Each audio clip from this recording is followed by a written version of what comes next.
오늘 읽었던 시편 68편도 하나님께 감사하고 찬송하라고 하는 감사 찬양시라고 구분합니다. 자, 먼저 1절부터 3절에 보시면 우리의 원수를 멸하신 하나님을 감사하면서 찬양하고 있습니다.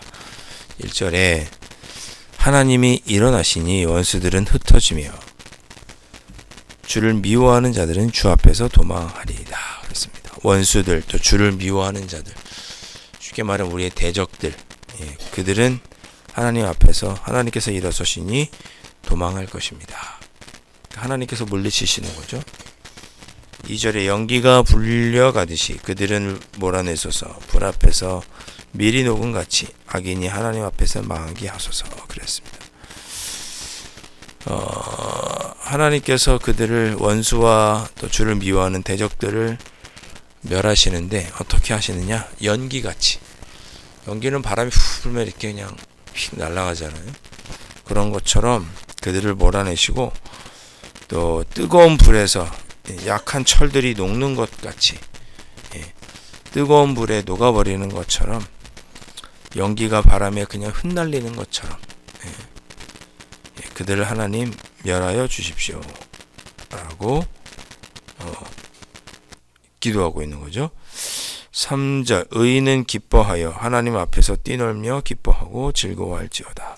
그렇게 하나님께서 악인들을, 원수들은 멸하시고 망하게 하실 것이니까 우리들은 하나님께 기뻐하고 즐거워하고 기뻐 뛸 것이다. 이렇게 고백하면서 하나님께 감사하고 있는 거죠. 3절에 의인은 기뻐하여 하나님 앞에서 뛰놀며 기뻐하고 즐거워할지어다 그랬습니다. 여러분, 기쁨이라고 하는 것은 우리 하나님의 자녀들이 누리는 아주 중요한 특권 중에 하나입니다. 우리는 기쁠 때도 누구나 다 즐거워할 수 있죠. 근데 우리는 고난 중에도 기뻐할 수 있죠. 그래서 기쁨이라고 하는 것은 우리 하나님의 자녀된 우리들의 어떤 특권 같은, 세상 사람들은 알지 못하는 그런 어떤 중요한 하나님의 자녀된 우리의 특징, 특권, 이렇게 볼 수 있습니다. 우리는 놀랍게도 고난 중에도 감사할 수 있고, 기쁠 때는 당연히 기쁘죠. 우리는 고난 중에도 슬플 때에도 기뻐하고 감사할 수 있습니다. 왜? 하나님을 믿으니까. 하나님께서 우리를 결국은 합력하여 선을 이루게 하시고, 앞에 있는 표현대로 하면 결국은 하나님께서 원수들을 흩으시고 연기같이 사라지게 하실 것이고, 악인들은 불에 녹아서 망하게 하실 것이기 때문에, 그렇게 악인들에게 공격을 받고 대적들이 있어도 우리는 하나님께 기뻐할 수 있죠. 그래서 3절에 의인은 기뻐하여 하나님 앞에서 뛰놀며 기뻐하고 즐거워할지어다. 고난을 당하는 중에도 기뻐할 수 있고, 고난을 하나님께서 물리치신 이후에도 기뻐할 수 있는, 그래서 하나님께 기뻐하며 감사하라고 말씀하고 있습니다. 자, 그렇게 하나님을 감사하며 찬양했고, 4절부터 보면 역시 하나님을 계속 감사하며 찬양하고 있는데, 연약한 자들을 돌보시는 하나님께 감사한다, 찬양한다, 그렇게 내용이 나오고 있습니다. 4절, 하나님께 노래하며 그 이름을 찬양하라. 하늘을 타고 광야에 행하신던 일을 위하여 대로를 수축하라. 대로를 수축하다라는 말은 칭찬하다, 그런 영어 원문으로 보면 칭찬하다, 찬양하다라는 뜻입니다. 광야에서 행하시던 그 하나님을 찬양하라, 그렇게 나오는 거죠. 하나님께서 광야에서 무슨 일들을 하셨습니까? 홍해를 가르시고 만나와 메추라기를 주시고, 물이 없는 곳에 물이 나게 하시고, 대적을 전쟁 중에 물리치시고, 날마다 구름 기둥과 불 기둥으로 인도하시고, 하나님의 율법을 주셨고 가나안 땅까지 인도하셨죠. 그렇게 우리에게 매 순간에 함께 하셨던 전능하신 하나님, 그 하나님을 찬양하라, 그런 내용입니다. 그 하나님은 5절, 그의 거룩한 저서, 예 계신 하나님은 고아의 아버지시며 과부의 재판장이시로다. 고아와 과부까지도 챙기시고 돌보시는, 가장 연약한 자들도 챙기고 돌보시는 그런 하나님이시다. 예, 그런 하나님을 찬양해라. 예. 6절 하나님이 고독한 자들은 가족과 함께 살게 하시고 갇힌 자들은 이끌어내서 형통하게 하시느니라. 하나님께서 고독한 자들은 가족을 만나게 하실 것이고 갇혀있는 자들에게는 형통하게 하실 것이다. 연약한 자들, 힘들고 어려운 자들, 고통과 고난 중에 있는 자들을 광야에서 돌보셨던 하나님께서 이렇게 돌보십니다 라고 고백하면서 찬양하고 있습니다. 예. 고독한 자들에게는 가족과 함께 살게 하시고 갇힌 자들에게는 형통하게 하시고. 여러분들에게는 어떤 하나님의 은혜가 필요하십니까? 예. 하나님께서 그렇게 행하시는 분이시다. 광야에서 우리와 함께 하셨던 하나님은 그렇게 우리에게 행하시는 분이시다. 우리에게 필요한 것들을 이루어 주시는 분이시다. 그렇게 고백하고 있습니다. 7절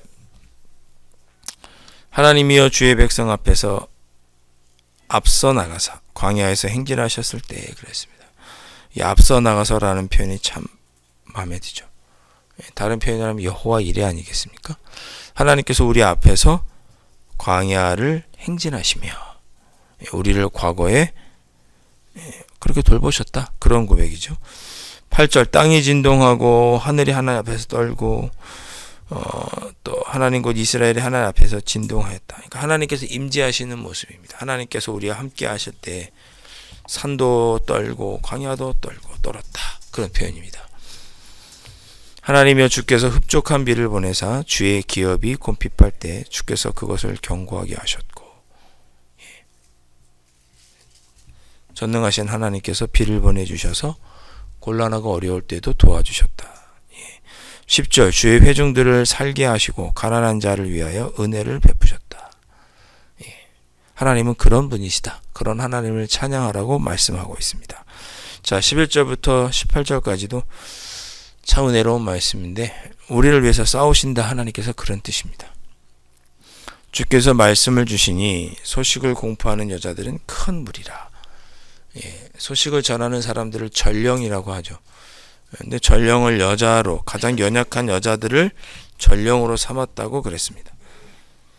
여러 군대의 왕들이 도망치고 도망하니 그 연약한 여인들이 가서 소식을 전하더라도 그걸 무서워해서 여러 군대의 왕들이 도망갔다. 그만큼 하나님을 두려워하고 세상은 하나님 앞에서 도망할 것이다. 그런 내용입니다. 하나님은 우리 앞에서 싸우시는데 여인들이 찾아가도 세상의 왕들이 도망할 만큼 하나님은 우리에 앞서서 우리를 위해서 싸워주시는 두려우신 하나님이다. 13절 너희가 양 우리에 누울 때에는 그 날개를 은으로 입히고 그 깃을 황금으로 입힌 비둘기 같도다. 표현이 참 재밌는데 이렇게 날개를 은으로 입히고 황금으로 입힌 비둘기 같은 전리품들을 너희들이 챙길 것이다. 그런 뜻입니다. 전능하신 이가 왕들을 그 중에서 흩으실 때에는 살몬의 눈이 날림 같도다. 그랬습니다. 하나님께서 세상의 군왕들을 치실 때 만약 눈이 날리는 것처럼 그렇게 그들을 물리치실 것이다. 이게 비유적으로 표현한 거죠. 하나님께서 우리와 앞서서 이렇게 싸워주신다. 그런 뜻입니다. 바산의 산은 하나님의 산이며 바산의 산은 높은 산이로다. 높은 산이 바산의 산이 높은 산인데 16절 너희 높은 산들아 아무리 산이 높다 한들 하나님이 계시는 산 시온산만 하겠느냐. 하나님께 높이 계시는 그 산에 하나님은 높이 계시니 그 하나님께서 이 땅이 아무리 높다 하는 산이라도 즉 이 땅이 아무리 높은 군대와 권력이라 할지라도 하나님 앞에 하나님의 산보다 높겠느냐.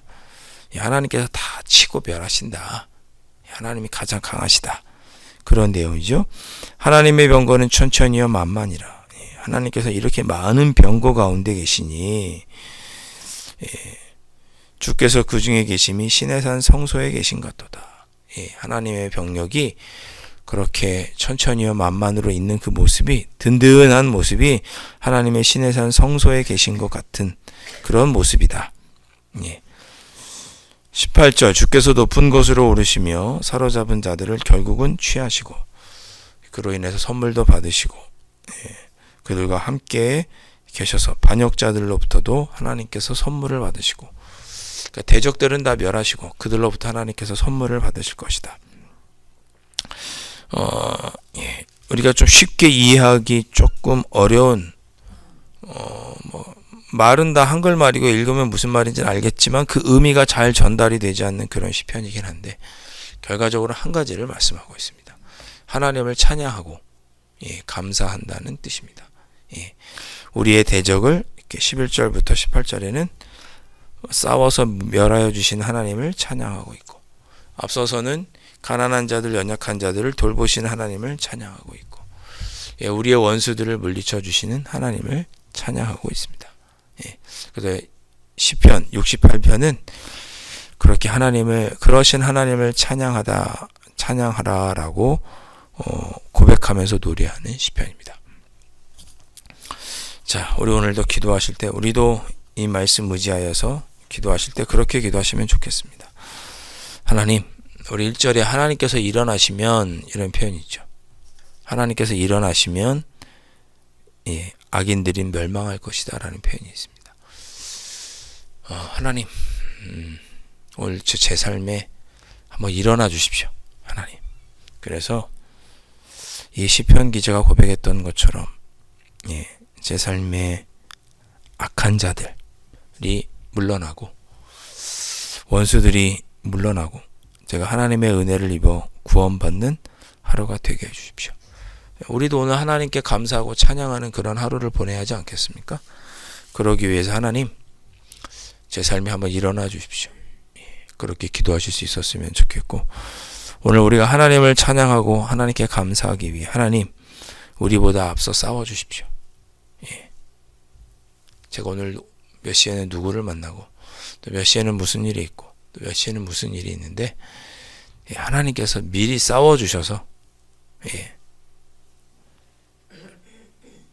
하나님의 은혜로 승리하는 하루, 그런 하루를 살아갈 수 있도록 인도해 주십시오. 그래서 오늘 하루를 뒤돌아볼 때 하나님 감사합니다. 하나님을 찬양합니다. 전능하신 하나님, 고아와 과부의 재판장이 되어주시고 연약한 자들을 돌보아 주신 하나님의 은혜가 오늘도 나의 삶 속에 있었습니다. 이렇게 고백하는 하루가 되실 수 있기를 주님의 이름으로 축원드립니다. 기도하겠습니다. 하나님, 시편을 기록한 이 시편 기자는 자신의 삶을 뒤돌아보니 하나님께서 광야 같은 삶에서도 나를 지키고 돌보아 주셨다. 그것을 깨닫고 그 하나님의 은혜를 감사하고 찬양했습니다. 오늘 하루를 지내는 그리고 오늘 하루를 마감하는 저희들도 오늘 하루를 마감하며 하나님께 감사하고 찬양할 수 있는 그런 하루가 될 수 있도록 성령 하나님 인도하여 주옵소서. 우리의 삶 속에 하나님 일어나 주셔서 악하고 힘들고 어려운 일들을 하나님께서 멸하여 주시고 우리보다 하나님 먼저 앞서 싸워 주셔서 승리하여 주심으로 우리의 삶이 오늘 하루 형통하고 기쁘고 복된 하루가 되게 하시고 오늘 하루를 마칠 때쯤 하나님 감사합니다. 하나님 영광 받으소서. 그렇게 하나님께 감사하며 찬양하는 우리의 삶이 될 수 있도록 성령 하나님 은혜를 더하여 주옵소서. 귀하신 예수 그리스도 이름으로 간절히 기도하옵나이다. 아멘. 하늘에 계신 우리 아버지, 아버지의 이름을 거룩하게 하시며 아버지의 나라가 오게 하시며 아버지의 뜻이 하늘에서와 같이 땅에서도 이루어지게 하소서. 오늘 우리에게 일용할 양식을 주시고 우리가 우리에게 잘못한 사람을 용서하여 준 것 같이 우리 죄를 용서하여 주시고 우리를 시험에 빠지지 않게 하시고 악에서 구하소서. 나라와 권능과 영광이 영원히 아버지의 것입니다. 아멘.